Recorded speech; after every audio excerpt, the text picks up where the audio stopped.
The LA Clippers have rolled out a small ball lineup that they've kind of hung their hat on and wanted to make a staple of their team. But so far this season, it's getting cooked. Is it time to examine the small ball lineup and abandon it altogether? Gonna be talking about that on today's Locked On Clippers. You are Locked On Clippers, your daily Los Angeles Clippers podcast, part of the Locked On Podcast Network, your team every day.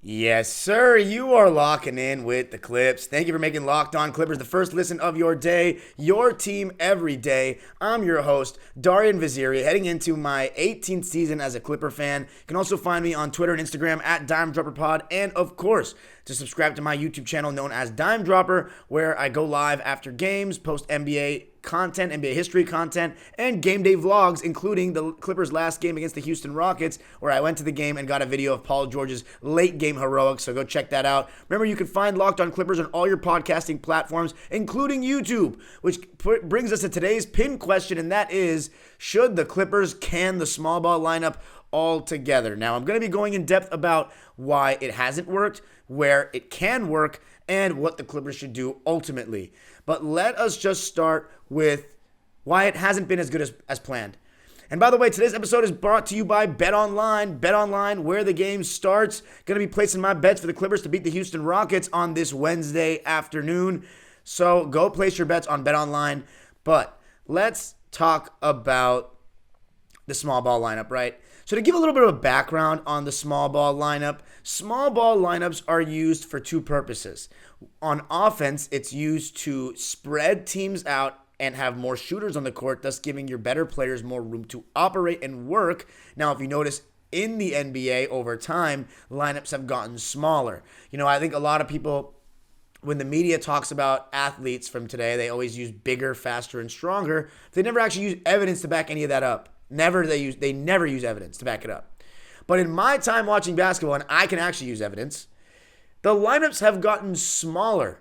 The NBA has slimmed down recently. A lot of players have slimmed down. You look at Nikola Jokic, you even look at LeBron James over the last couple of years. They have slimmed down because the pace of the NBA has gone back up. The faster the game, the more endurance you need and the more you want to run, and you don't want to be a big, bulky, big guy running in a fast-paced game. You look at the body, the build of the players back in the 80s, 70s, and 60s when the game was super fast-paced, slimmer builds. And then when the game started getting more rugged, rougher, tougher, 90s, 2000s, big players. You had guys like Eric Dampier, Sagana Diop, Brendan Haywood starting at center just to be bodies for guys like Shaquille O'Neal, Alonzo Mourning, these kinds of players. But with the whole pace and space era that the Warriors and even the 2014 Spurs kind of started pushing forward, you saw teams go smaller and play smaller players at the power forward spot. That power forward spot is a lot more positionless nowadays. You kind of have bigger, smaller forwards playing the four. Like, for example, for the Clippers, in 2019, the Clippers started Danilo Gallinari at the four. Danilo Gallinari was a small forward in the early 2010s and when he first got drafted into the NBA. But then he became a four to spread things out. Now, he has the height of a four, but he doesn't have the way a power forward used to play was an inside player, a proper big man. So, in general, the NBA has just gone to smaller lineups. But the real taking it to the next level is when teams take their center out. They play with no big men at all, basically wing players and guards. And back in the day, that would have been laughed at. That would have been like, you can't defend on the interior, you can't rebound. But players' skill sets have changed, and the game is a lot more perimeter-oriented, which makes things a little different. And the Clippers really found success with the small ball units in the Utah series and at times in the Dallas series when they would play with 5 wing players against a Rudy Gobert or Kristaps Porzingis. Now, one of the reasons offensively, as I said, is to spread teams out and get open shots with shooters. That's the offensive benefit to the small ball. The defensive benefit to the small ball is to have switch everything personnel. Now, the reason why, now I'm gonna get really philosophical here in terms of basketball, but the reason why teams replaced that traditional power forward, I'd call Blake Griffin a traditional power forward. He operated in areas around the basket, 18 feet and in. Yes, he expanded his range, but that was after the league expanded his range. When Blake Griffin first came into the league, he was around the basket. Elton Brand, same thing. I'm naming Clipper players here. But when teams kind of wanted to go to that bigger small forward playing the power forward, it's because they wanted to have 4 players capable of shooting 3-pointers that spread your team out. And now, when you do a pick and roll, you can basically get a good shot guaranteed, because if the defense doesn't switch everything, then the defense will be in rotation and you will be getting open shots. So now let me give you an example, since if that sounded complicated. Reggie Jackson has the ball. Ivica Zubac comes and sets a screen. If you let Reggie Jackson just come off that screen with no resistance, he can get into the lane. He can make a play. Now, if your big man who's guarding Ivica Zubac steps up to take away that initial look, somebody needs to take Ivica Zubac on the roll. Now, typically in previous years, the guy that was close to Zubac would be the power forwards man, who could just slide over because he wasn't that far away from the center already and could take him for a second as everybody can recover. You don't get a good shot that way. Now, that player that's taking Ivica Zubac's roll away is in the deep corner. So he has a lot more distance to cover, and it's a lot harder for someone else to recover to who he left.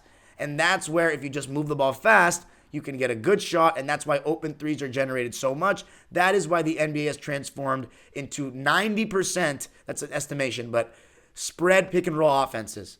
And there's no different with the Clippers. But defensively, where you want the small ball lineup, it takes away that advantage because you switch everything. So when a screen is set and you switch everything, then you are taking away that advantage, and now you're forcing the other team to play one-on-one basketball. And so there's no rim protection when you go small, right? There's minimal rim protection. That's the disadvantage. The advantage is your rim protection is now not giving up straight line drives to the basket, staying in front of your man and making them play one-on-one. Now, this is why it's gone wrong for the Clippers. So far this season, the Clippers have started Reggie Jackson, Norman Powell, before they made a change recently. But in the beginning of the season, first couple of games, it was Reggie Jackson, Norman Powell, Paul George, Marcus Morris, and Ivica Zubac. So that's obviously, the normal lineup, not a small ball lineup. But the Clippers, because they had success in the small ball lineup with Rudy Gobert in the playoffs and different times last season, they have totally abandoned the idea of having a backup center. It's Zubac and then small ball. So that means that every single game, they're guaranteed to go to small ball with a Robert Covington or a Nicholas Batum or a Marcus Morris at the 5.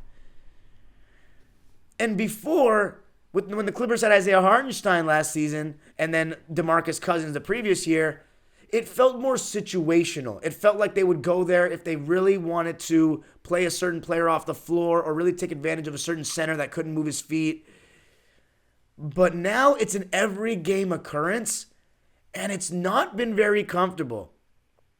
There's backup bigs on other teams.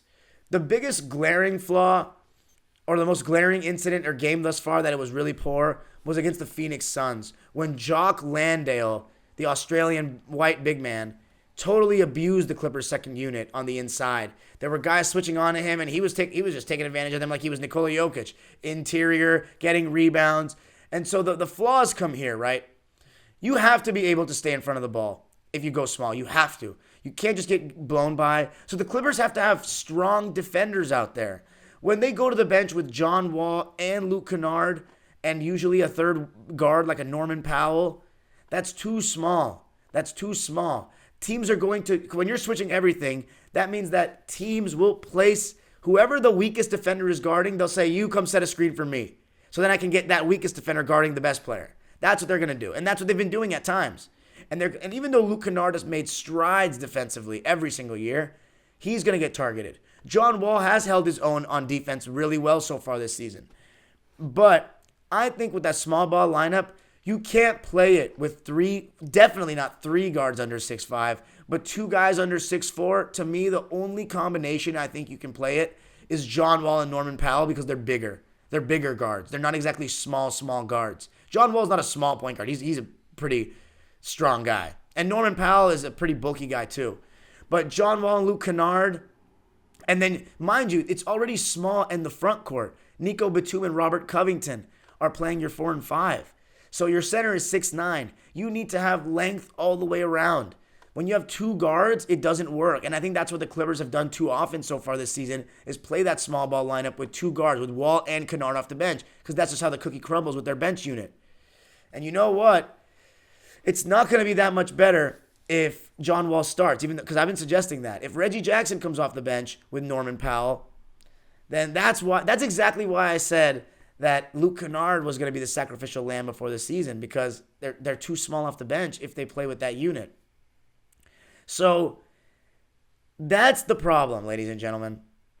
The Clippers cannot play a small ball lineup like that with multiple guards. The whole premise of the small ball lineup is to play with at least 4 wing players. At least. So the only exception I'd say is John Wall and Norman Powell. Other than that, the Clippers may have to just play Moussa Diabate. I don't mind Robert Covington as a small ball 5 and Nicholas Batum right next to him. But let's say you put Terrence Mann at the 3. I love that front court. Very switchable. All those 3 guys can switch. But who are your next 2 guys? If it's John Wall and Luke Kennard, then Luke Kennard is going to try to get targeted. And here's the thing. If Luke Kennard gets blown by, if Nicholas Batum gets blown by, and Robert Covington hasn't been some flawless on-ball defender, if these guys get blown by, the help defenders are not that tall. If teams are getting in the paint, the tallest guy you're going to see is Nicholas Batum rotating at the rim. And yes, he is a solid shot blocker for his size. It's not that much resistance. It's not. You cannot let guys get by you in those small ball lineups, or else the whole premise is defeated. But coming up, I'm going to be talking about a combination that has worked for the Clippers thus far in small sample size, and I think this is the way you can keep the small ball lineup going, and it can actually be beneficial for the Clippers. Going to be talking about what that is coming up. So the Clippers are playing the Houston Rockets on Wednesday night, and the Clippers are -6 on BetOnline. And you know what? I would take that line, because BetOnline is your number one source for all your basketball, football, and sports needs all season long. You can find all the latest player developments, team matchups, news, podcasts, and in-depth analysis on every game. And as always, BetOnline remains your continued source for all your sports wagering information, with live betting and up-to-the-minute scores for every sport you can think of. Baseball, World Series are in full bloom. Go place your bets on the Astros or the Phillies, and the World Cup is around 3 weeks away. Can you believe it? I can't. It's coming up. You can place your bets on that at betonline.net. Head to the website today or use your mobile device to learn more. BetOnline, where the game starts. Thanks for making Locked On Clippers the first listen of your day. For your second listen today, go check out Locked On Sports Today.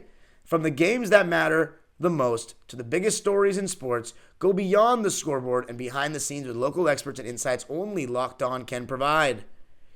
Locked On Sports Today is available on this app, YouTube, and wherever you get your podcasts. Okay, so let's talk about where the small ball lineup works, right? The small ball lineup actually had a glimpse of what it can potentially be in the Clippers' latest game against the Houston Rockets. And I'm going to tell you the lineup that was used. It was used towards the end of the first quarter when Ivica Zubac came out of the game. The score was 24-18 Clippers, and this was the lineup. Nicholas Batum, and by the way, Robert Covington didn't play in this game, but Nicholas Batum, Norman Powell was the smallest guy out there, Terrence Mann, Paul George, and Marcus Morris Sr. And then Marcus Morris Sr. was replaced by Amir Coffey, and Paul George was replaced by Brandon Boston. Do you know what everybody has in common there? They're all 6'4" or over.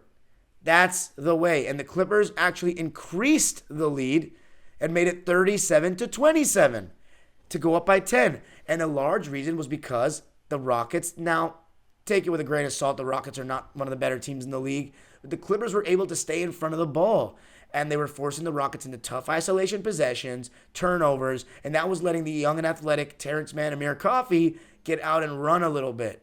So I think you can do that same lineup and take out Norman Powell for John Wall. But Norman Powell is the bench player that will be playing. But I actually think that those two, as I said, are the only two guards combo that can be played together in a small ball lineup, and it works out, and it's okay. But John Wall and Reggie Jackson, absolutely not. I don't like that at all. Even Reggie Jackson, Norman Powell is too weak. Reggie Jackson, Luke Kennard, too weak. You have to have Ivica Zubac out there if you have those guys. But if you don't have Ivica Zubac, it has to be, I think, to me, just one smaller guard, unless it's John Wall and Norman Powell. Because if someone gets blown by, you have no resistance at the rim. You have none. And that's what the Clippers have realized. And if the Clippers want to play pick and roll straight up, instead of switching everything in small ball, I totally don't like that because, one, it defeats the purpose of the small ball lineup, which is to switch everything. And two, your guys rotating at the rim, taking the roll guys, are like 6'9", 6'8". Like, it's not going to be that effective against actual backup bigs. Like, let's say Isaiah Hartenstein's out there on the other team, and two guys run at the ball handler, and Robert Covington is coming to take that role. He's just going to put up that floater over Robert Covington all day long. It's not going to be that much resistance. So the Clippers need to stay in front of the ball and switch everything. But what I saw was it's all about the wings. Go back and watch the lineups that took Rudy Gobert. I wouldn't even say played him off the floor, but made his life so tough, where everybody was saying Rudy Gobert is terrible. Just they were getting on him, but they didn't actually realize what the schematics were. Part of why Rudy Gobert was struggling so much in 2021 was because he's used to being a roamer at the rim, poaching and getting blocks. But the Jazz players, they couldn't stay in front of the ball. Donovan Mitchell, Royce O'Neal, like these guys were getting blown by, and Rudy had to come overcompensate, and then that was leaving Terrence Mann in the corner for a night we'll never forget that he had from deep. But when the Clippers were going small, it was Nico Batum, it was Kawhi, it was Paul George.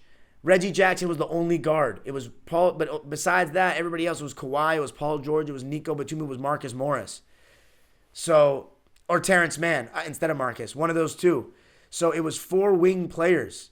You know what I'm saying? And Reggie Jackson was actually holding his own, and Kawhi Leonard and Paul George and Nicholas Batum and Terrence Mann, their help defense is good because they're long, they're a little bit more athletic. Kawhi Leonard, Paul George, Nicholas Batum, yes, they're all 30 plus, but they're still pretty athletic. Nicholas Batum has a really long wingspan, and he's really good at making up ground. Paul George is still a pretty athletic guy, and Kawhi Leonard is actually one of the biggest reasons why the small ball lineup worked in the first place, because he's a really good rebounder for his size. Boardman gets paid. I mean, that's not for no reason that he came up with that. I mean, he's a really good rebounder for his size. He's strong. He has those big hands to snatch the ball out of the air. And obviously, we know about Kawhi defensively. So him not being healthy really hurts those small ball lineups. So with Kawhi, it's going to look so much better. Now, when we're going to see Kawhi again, I really hope it's on Sunday against Utah, because that team's been playing electric basketball. But I really hope. However, Clipper fans, be patient. When Kawhi Leonard comes back, that small ball stuff's going to work a lot better. And the moral of the story is wings, wings, wings. You got to play it with 4 wing players, or at minimum, John Wall and Norman Powell. If Reggie Jackson and Luke Kennard are out there, or Reggie Jackson and Norman Powell are out there, Reggie Jackson and John Wall, and don't even get me started on 3 smaller guards. If Zubac isn't out there, first of all, I don't care if Zubac is out there or not. I think 3 smaller guards are suicidal in today's game. But if you got 2 smaller guards, you need Zubac out there. Point blank, end of story. But the encouraging sign was what I saw last game with Amir Coffey and Terrence Mann playing the small ball lineup, because they actually are going to play good defense, and it's all about keeping your man in front of you in that small ball lineup. Once someone gets blown by, it's going to be very weak resistance. So that's the moral of the story. Wings, wing heavy. If you're going to go small ball, can't get blown by, everything will take care of itself. And coming up, and also on the other side, this is why I'm about to go to the third segment, but I remembered something big. On offense, teams are going to switch everything on you. They've been switching everything on the Clippers because when you go small, Robert Covington and Nicholas Batum are not going to play bully ball. So they're not going to take advantage of size. They're going to switch everything on the Clippers. So how do you break that? You got to break them down off the dribble. That's where John Wall, Reggie Jackson, Paul George, these players, Norman Powell, these players that the Clippers got to go one-on-one and create shots need to do their thing because they're going to switch everything. I'd do the same thing if I were them. They're going to switch everything because Robert Covington sets a screen for Norman Powell. Oh, look, a wing player is guarding Norman Powell and a 6'4" guard is guarding Robert Covington. He's not a post-up player. He's not going to go sit on the block. So they're killing the Clippers pick and roll. So it's all about targeting their weakest defender the same way Clippers do. Clippers get the other way around. The Clippers get done the other way around. You target their weakest defender and make them guard John Wall, make them guard Norman Powell. That's the way. And coming up, I am going to be concluding with if the Clippers should can the small ball lineup or not, and the adjustment they're just going to have to make if they want to sort out this issue. Going to be talking about that coming up.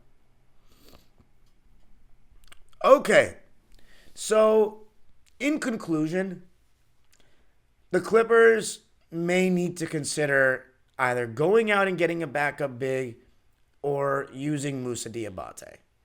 I thought they could get away with this, the small ball lineup every game thing, but I was wrong. They can't get away with it every game.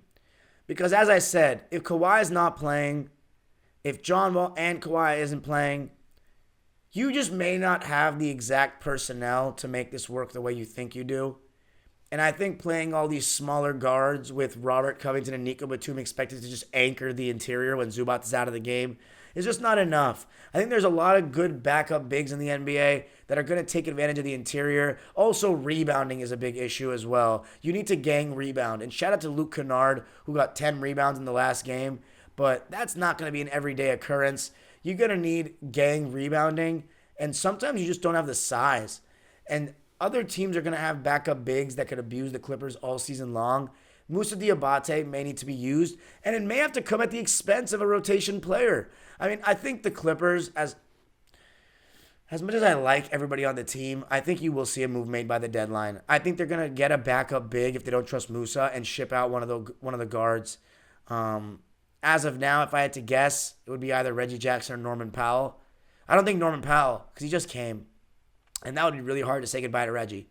And by the way, I don't have any sources here. I'm not saying like I know anything, but it just seems like a logjam at the guard position. You know, that's why I was so shocked when the Clippers got John Wall. I was like, and by the way, I mean, I totally regret if I had any. I did have some hesitation of why the Clippers are going to get John Wall. He seems cooked. I was very wrong.